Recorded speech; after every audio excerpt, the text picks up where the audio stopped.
Waalaikumsalam warahmatullahi wabarakatuh. Selamat siang, bagaimana kabarnya teman-teman? Alhamdulillah luar biasa, tetap semangat. Oke, mantap ya, semangat. Seperti biasa, sebelum memulai kegiatan, alangkah baiknya kita berdoa. Nah, siapa yang mau pimpin doa? Saya, Bu. Oke, silahkan.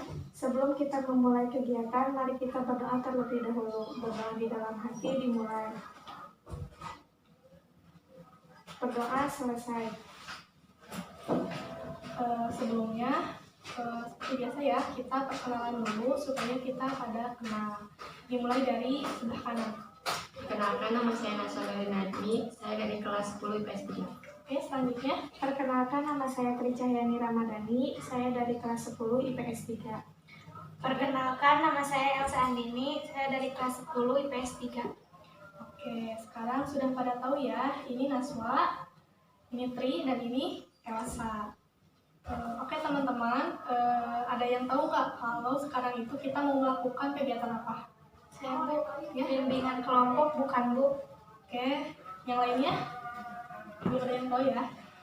Betul ya, yang seperti Elsa bilang, kalau sekarang ini kita itu akan melaksanakan bimbingan kelompok. Nah, bimbingan kelompok itu apa sih, Bu? Bimbingan kelompok itu kegiatan dalam layanan bimbingan dan konseling. Nah, dilakukannya itu secara berkelompok seperti sekarang ini, dengan tujuan untuk mengoptimalkan dan mengembangkan potensi peserta didik atau teman-teman semua, baik itu dalam bidang pribadi, sosial, belajar maupun karirnya. Kebetulan tema yang akan kita bahas pada bimbingan kelompok kali ini itu berkaitan dengan bidang sosial. Nah, temanya itu tentang komunikasi yang efektif. Sehingga tujuan yang akan kita capai dalam bimbingan kelompok itu agar teman-teman semua itu memahami apa sih komunikasi yang efektif itu dan bagaimana cara agar kita berkomunikasi secara efektif. Oke, sampai sini dulu. Paham nggak teman-teman? Paham ya? Nah, sekarang kita jelaskan dulu langkah-langkah yang akan kita tempuh di tahap kegiatan dalam bimbingan kelompok ini. Jadi yang pertama itu nanti Ibu akan memberikan materi kepada teman-teman semua tentang komunikasi yang efektif. Nah, setelah Ibu memberikan materi, nanti Ibu akan meminta teman-teman untuk berdiskusi, mengeluarkan pendapatnya terkait dengan topik yang sudah dibahas sebelumnya. Kemudian Ibu akan meminta teman-teman juga untuk memberikan contoh bagaimana berkomunikasi secara efektif. Dan yang terakhir, Ibu minta teman-teman untuk menuliskan hal-hal apa saja sih yang harus kita lakukan untuk melatih komunikasi kita agar bisa efektif. Oke teman-teman, tadi kan Ibu sudah menjelaskan tentang tujuan dan langkah-langkah yang akan kita lakukan. Nah, sebelum kita memasuki tahap kegiatan, Ibu memberikan kesempatan kepada teman-teman untuk menanyakan apa yang belum dimengerti oleh teman-teman. Coba siapa? Saya belum mengerti, Bu. Oke, silakan. Jadi tugas kita itu nanti apa? Oke, tugas ya. Ada yang lain? Berarti yang lainnya sudah paham ya? Nah, Ibu jelaskan kembali. Jadi, tugas teman-teman itu nanti setelah Ibu memberikan materi, teman-teman mendiskusikan atau mengeluarkan pendapatnya tentang materi yang sudah dibahas oleh Ibu. Dan kemudian teman-teman juga nanti akan memberikan contoh bagaimana kita agar berkomunikasi secara efektif. Dan yang terakhir, teman-teman akan menuliskan hal-hal apa saja yang harus dilakukan untuk melatih komunikasi sehingga bisa menjadi komunikasi yang efektif. Kayak gitu. Gimana? Tri sudah paham belum? Paham. Oke, paham ya. Sebelum kita benar-benar memasuki tahap kegiatan, kita ice breaking dulu ya supaya tidak kaku, supaya melatih kefokusan kita semua. Nah, nama ice breakingnya itu tepuk angin. Jadi cluenya kalau misalkan tangan Ibu ke atas, tepuk tangan teman-teman itu harus cepat. Kalau misalkan tangan Ibu ke bawah, tepuk tangannya itu pelan-pelan aja. Oke, dicoba ya.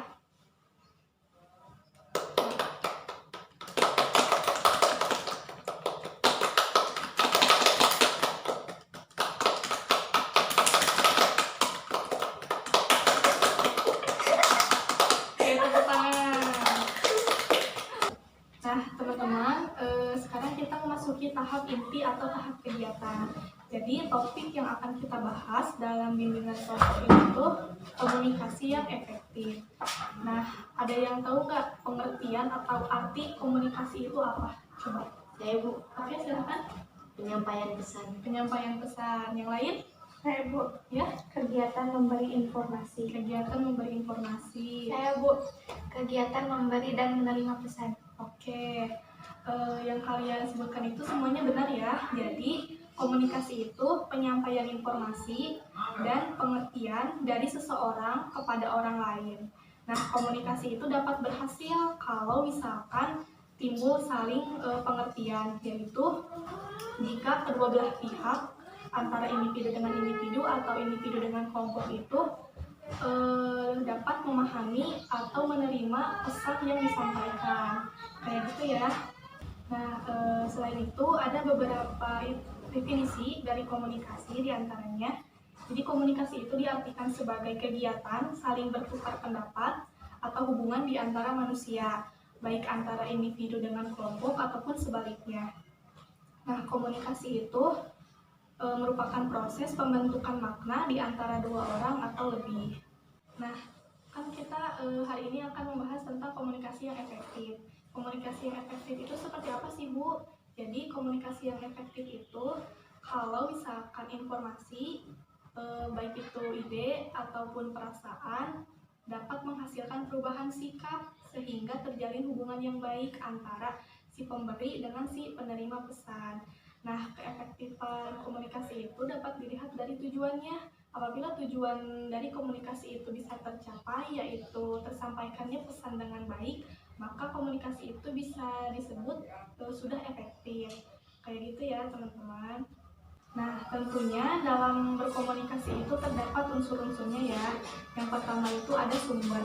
Jadi sumber itu asal informasi yang akan kita berikan.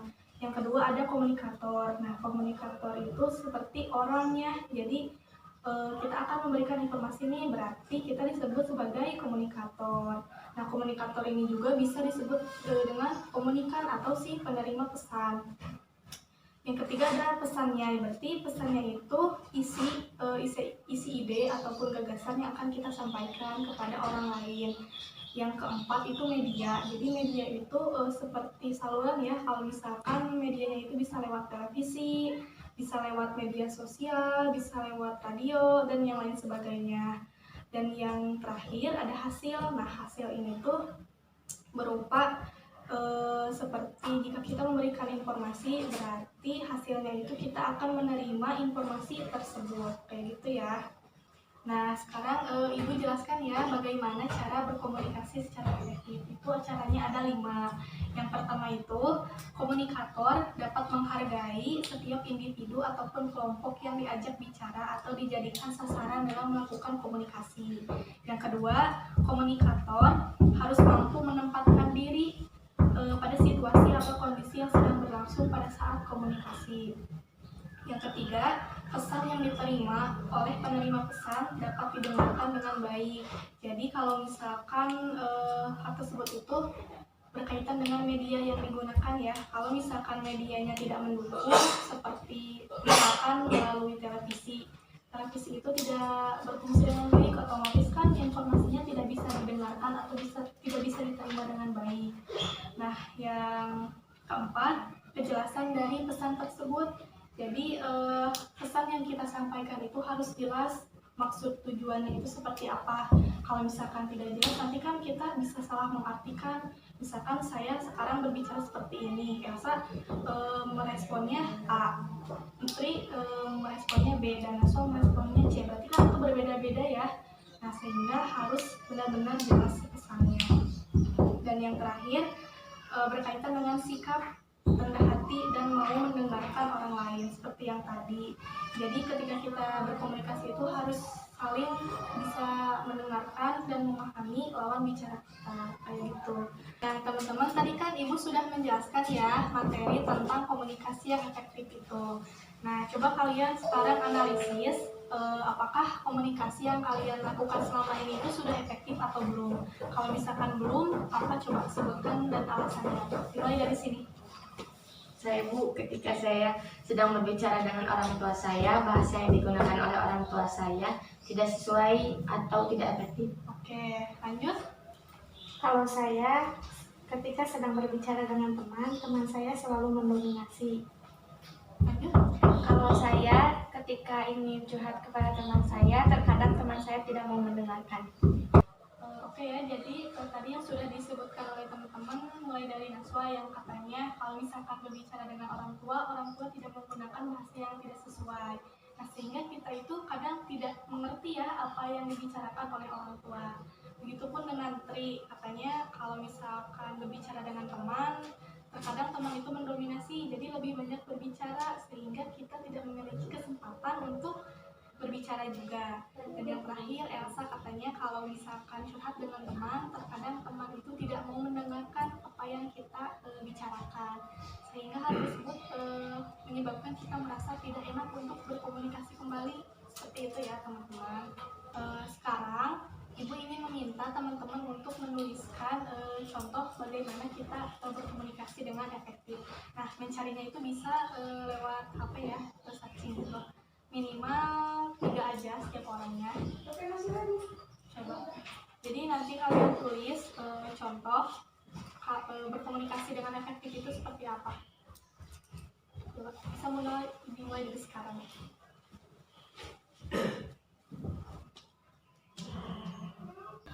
Oke, sudah selesai? Sudah Bu. Sudah Bu, sudah ya. Nah, sekarang coba sebutkan satu aja.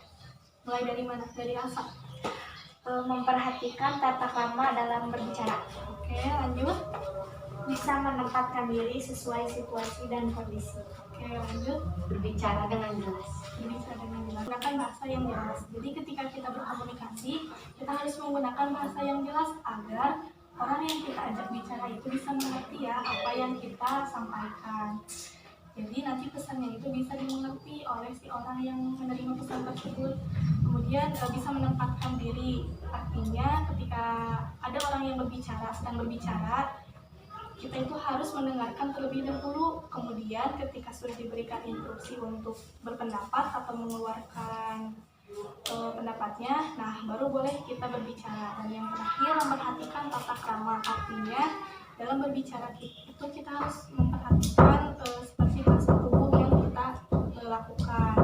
Jadi kalau misalkan berbicara itu kan tidak mungkin kita banyak gerakan tangan atau enggak terlalu diam gitu. Itu kan harus disesuaikan ya. Nah kayak gitu. Nah sekarang coba kalian tuliskan hal-hal apa aja sih yang harus kita lakukan untuk melatih komunikasi agar bisa efektif. Nah teman-teman bisa mencarinya lewat Google ya. Minimal tuliskan 3 aja di kertas yang tadi. Mulai dari sekarang.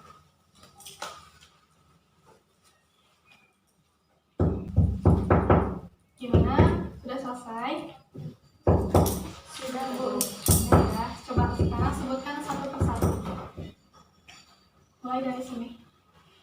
Memperbanyak latihan. Memperbanyak latihan. Kemudian, Menunjukkan ekspresi wajah yang sesuai.